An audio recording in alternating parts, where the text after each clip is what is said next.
Joey the Dime says, I have a 2016 Boston Whaler 210 Montauk with a 2016 Evinrude G2 E-Tech 200 HO that will need to be repowered soon. I was thinking about going with Suzuki. Would you go with the DF200A, 200 horsepower, 2.8 liter inline four-cylinder, or the DF200T, 200 horsepower, 3.6 V6? I'd go with the V6 all day. Because that 200 HO, you're used to that boat performing with a 200 V6. I know it's the same 200 horsepower as 200 horsepower, but I would go with the 3.6 liter V6. There's no replacement for displacement. So I find that to hold true in boating because it's a weight factor. Heavy boat, when you load it up, displacement is used to move weight. So no replacement for displacement. I would always go with the V6 over the inline 200. You start talking about smaller boats, lighter boats, then the four cylinders. I'm all about that kind of thing, or putting them with twins. But if I've got a choice between an inline 200 four-cylinder versus the V6, I'm going the V6 all day. Let's see here. John Rambo says the piece should be warm, not hot. If it's hot to the touch, your engine is overheating.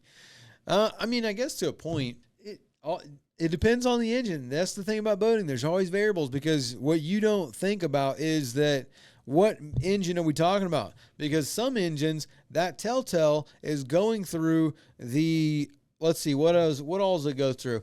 On, like, let's say a Yamaha F350, it goes through the fuel cooler, it goes through the intake, it goes through the rectifier regulator, and then it goes out the Telltale. So you're running water, cooling water, through your fuel system, it's heating up, through the intake to cool your air, heating up, through your rectifier regulator, electronic that's creating heat, heating up, and then pushing it out the Telltale. So thermostats open up, depending on the model, 140, 150, 160. If that water's coming out at 140 degrees, it's going to be kind of hot to the touch, you know? I mean, like, so that doesn't necessarily mean that your engine is overheating if it's hot to the touch. I mean, it's going to be warm. Generally, it's going to be cooler, 120, 130 in the middle of the summertime when, like right now, you know, right now we're going into like peak summer, peak heat. So like August, September, the beginning of October, like that's, you know, this is hot. It's 3 o'clock in the afternoon. It is usually 96, feels like 110, 115. So the water temp you might be running a water temp that's 90 degree water temp. Like that's hot water. So depending on where you're at, will play a factor in how hot that Telltale is going to be, and also depending on your engine and what that Telltale is going through. Now you take like a 90 horse that's coming straight out the water jacket, right out the thing, like that water's going to be water temp. So whatever the water temp is on your of the water, that's what temp your Telltale is going to be, because the Telltale is just a Telltale. It has nothing to do with your cooling system on that model. So the model plays a big part on how hot your Telltale is going to be. All right, let's see. We'll do a couple more. Actually, we'll just do one more. We'll go with Scratching for Stacks. He says, hello, Aaron. Love the content. Keep it coming. I will do my best. My question, I have a 2003 Bayliner 185 bow rider. The boat has a rebuilt motor I installed about 2 years ago, which is the 4.3 liter Mercruiser V6 raw water cooled. The port side block freeze plug has completely popped out once before. I then installed a new plug, and this season it is starting to come out again and leaking. I am in Central Texas, and it's hot here all the time. In the winter, the boat is put away with no water in the block. Why is this one freeze plug continuing to want to come out? Should I put in an oversized plug? The motor has less than 70 hours since installed. Most likely somebody cross-threaded that plug. That'd be my guess. Somebody, put that plug in at some point in time whenever they winterized that engine. They took it out, and when they put it back in, they cross-threaded it, or there could have been something that came out. Like you pick stuff up in your water system. So when you pull those drains, like you got junk pouring out of there that you might have picked up.